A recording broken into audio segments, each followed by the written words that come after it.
Nilai tukar petani atau NTP-AC pada Januari 2022 sebesar 106,14% atau mengalami peningkatan sebesar 1,74%. Hal ini dikarenakan terjadi kenaikan NTP pada semua subsektor terkecuali subsektor hortikultura dan peternakan.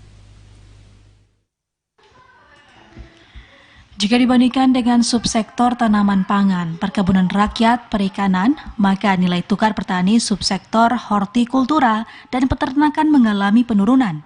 Hal itu terjadi karena indeks harga yang diterima petani pada Januari 2022 mengalami peningkatan sebesar 2,05% dibanding periode sebelumnya pada semua subsektor.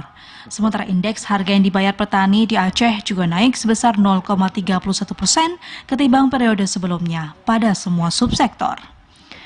Badan Pusat Statistik BPS Aceh mencatat komoditas yang paling dominan mempengaruhi peningkatan indeks harga yang diterima petani ialah padi, palawija, kopi, kelapa sawit, kakao, ikan tongkol, udang, ikan kembung, dan bandeng, sehingga terjadinya inflasi di pedesaan Januari 2022 sebesar 0,21%.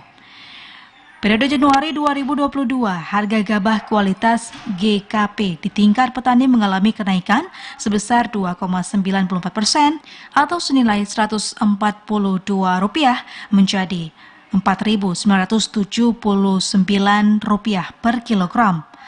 Kenaikan harga disebabkan persediaan gabah berkurang karena sudah di luar musim panen.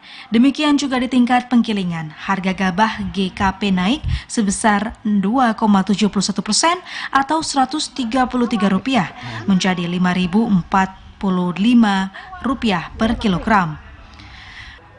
Fajariana, TVRI Aceh melaporkan.